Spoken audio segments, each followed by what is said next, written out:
And now we bring you a simple story of everyday people. There's no place like home.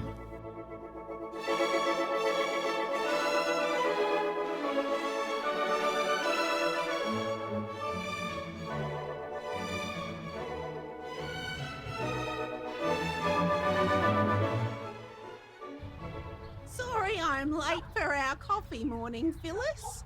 I thought you'd be waiting in the cafe. We're not allowed in, dear. Something about a virus. I thought only computers caught viruses these days. Viri, dear. What? Well, unless there's only one virus, 2 viri, 3 viri, 4 viri. Well, how many of this one are there? Oh, I don't know, but they're in the cafe, apparently. Some sort of flu. Oh, that'll be the wombat flu that they were talking about at that meeting. Do you remember? Oh, yes, I remember. The nice policeman told me we had to stay inside. That's right. Well, I've been trying to get inside the cafe for the past 10 minutes, but Stefan won't let me in. I say, Stefan, can Thelma and I come in? We've got to get away from this virus. The viri. We've got to escape from the viri. Hello, ladies. Good morning, Phyllis. Good morning, Mrs Battie. Welcome to the Juniper Tree Takeaway Coffee Service. Takeaway? Oh, no. We'd prefer to have our coffee inside, thank you, Stefan, with one of Dennis's lovely scones. I can't open the door, Stefan. It's locked, Phyllis. I'm afraid I can't let you in. You see, there's a virus known as Austral Paramyxovirus 25, otherwise known as AUPMV 25, which is responsible for causing acute contagious respiratory disease, otherwise known as ACRD 25, otherwise known as wombat flu, which has been identified here in Coochie Creek by our new doctor, and as a result the police have issued a non-legally binding isolation ordinance limiting social interaction and non-essential public gatherings, and therefore... Wombat flu? Oh, we don't have any wombats with us. I imagine only people in the city have wombats. They have all sorts of unusual pets, goats and chinchillas and rabbits and foxes. Well, I hope the person with the pet rabbit doesn't live next door to the person with the pet fox. That could get very awkward. But we don't have any wombats. You don't have a wombat, do you, Thelma? No, Phyllis. Just a cat. Look, ladies, this is an intriguing conversation, but I'm afraid if you want a coffee, I'm going to have to serve you through the window. And if you could put on a mask... I'm knitting a mask. It's got 2 holes for the eyes and a hole for the nose and a hole for the mouth, so you can still eat and breathe.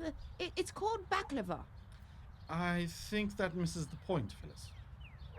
Phyllis? Mrs Battie, what are you doing? Out and about with no masks, trying to barge into the cafe.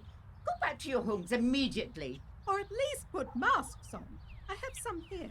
And please, use some of this hand sanitizer. Oh, hello, Cherry. Hello, Una. Would you ladies care to join us for coffee? No. We must all keep our distance from everyone at all times. And Stefan, you should be ashamed of yourself, chatting to these ladies. Who knows what germs you're breathing all over them? I was not chatting to them, Una, and I do not have germs. Stop talking, Stefan, or at least gargle with sanitizer. This conversation is making me want to do more than gargle with the stuff. Anyway, what are you 2 ladies up to? Shouldn't you both be isolating indoors? After all, as ladies of a certain age... A certain age? Stefan, I can spot filler in hair plugs from 30 paces, so perhaps think very carefully before you go making personal remarks. Anyway, we are here in our official capacity as members of the Coochie Creek Isolation Ordinance Compliance Committee.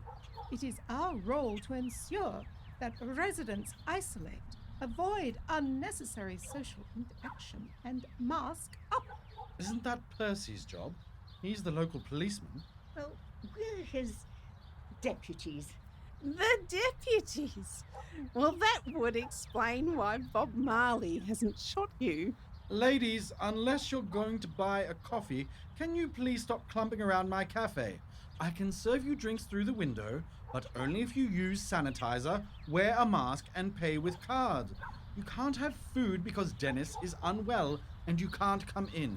Should you be making coffee if Dennis is unwell? To be fair, David is unwell too. I mean, he said he was fine, but it's better to be safe, so I insisted he stay at home in bed.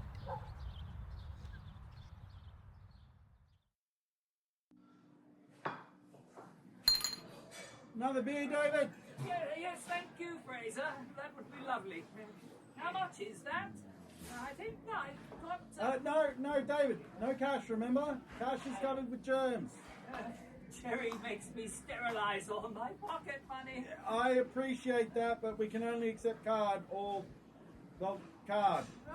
Can I owe it to you? Yeah, sure. Know where you live, and if you don't pay me back, I'll tell your wife. It's all right. I'll get it for you, David. Can't have Jerry finding out that you're here in the pub. That'd be a fate worse than... It'd be a fate worse than this virus, I reckon. This wombat flu. Bloody wombat flu virus? Come off it. I've got a farm covered in wombats and none of them seem sick. But David's wife does scare me. Here you go, Fraser. How much is that? Stay behind the line, Des. Yep, that's right, yep. Sorry, Fraser. How do I do this again? Right, so you stay in your isolation zone. Which one's that? See the purple tape?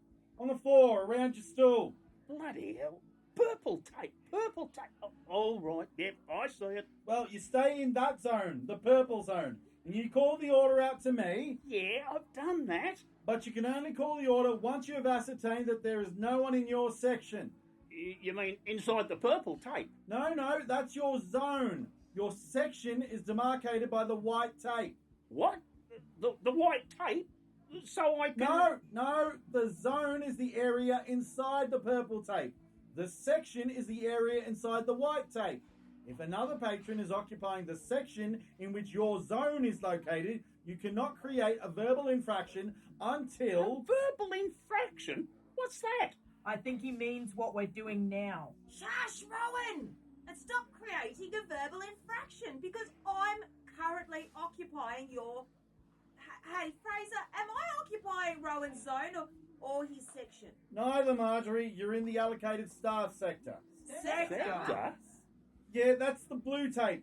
No, hang on. No, the sector is the red tape. Certainly is red tape.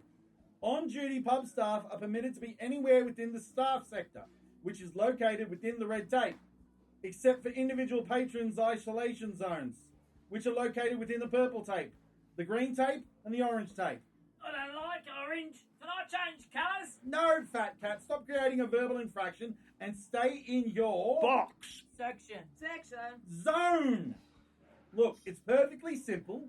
Everyone has to stay in your zone and maintain a personal verbal level no greater than 45 decibels, except when ordering, in which case you may raise your verbal level to no greater than 65 decibels, defined as a verbal infraction, subject to no other patrons or staff occupying the section in which your zone is located for the purpose of ordering. Payment is by card only. The card machine is to be sanitised by a designated staff member after each use and placed in the payment area. Area? Which is allocated within... Why is everyone making this sound complicated? How many times do I need to explain it? None of us like the fact that there's a dangerous and highly infectious disease racing around the town, but I'm just trying to create a safe and welcoming space to allow patrons of the Coochie Creek pub to continue to enjoy a beer in peace and quiet. How do I order a bowl of nachos? You can't! We're not allowed to serve food. And the toilet? What if I need the toilet? Don't even think about it. Oh, you're not making it easy, Fraser. I'm doing my best. No one's enjoying this virus.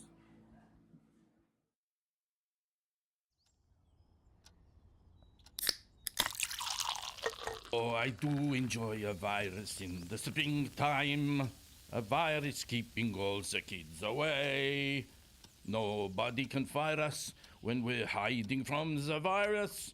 And the classroom's nice and empty, and it's such a lovely day. What? Who's there? What is this? Coming. Don't people know there is a lovely disease doing the rounds? So I cannot be... Yes? Mr. Zigarudis? Hey, it's Mr. Zigarudis. Yeah. Our favourite teacher. We get to go back to school. School is fun because I'm the cleverest person in the world, and I'm nearly 8 years old, and I'm already smarter than Albert Iceberg or Chuck Norris or the Monopoly guy. I like guinea pigs. No, not them. Please, keep your distance, children. There is a virus going around. How can I help you? I've come to bring the kids back to school. We're going to What? school. No! Don't you know there is a virus? Yes, I know. There's a horrible disease and we have to stay home, but the kids are driving me insane! My husband Jerry goes off to work every morning and I'm left with these little... Well, I love them, of course, and they're both really intelligent kids, but they're not being stimulated at home and they really want to be at school. They really can't cope. They can't cope? All right, I can't cope. They draw on the walls and they fight, and Mason put 3 dozen eggs in the microwave and ripped up the carpets, and one of Pippa's guinea pigs died on the floor, and then that one time when they... Oh, you poor woman. There is nothing I would like more than to have your lovely children back at school. But I regret that due to this wombat flu, I am not allowed to go anywhere near them. Please? It is so sad. But please, I shall have to close the door now before the germs get in. Please? Well, look. Do you have a chimney at your house? Yes, we have 2. Excellent. The kids can clean them. Make sure they get all the soot. That should keep their brains and their little fingers nicely occupied. What? But then... I'm sure you'll all have great fun, and perhaps I shall see you once this disease has run its course. I like guinea pigs.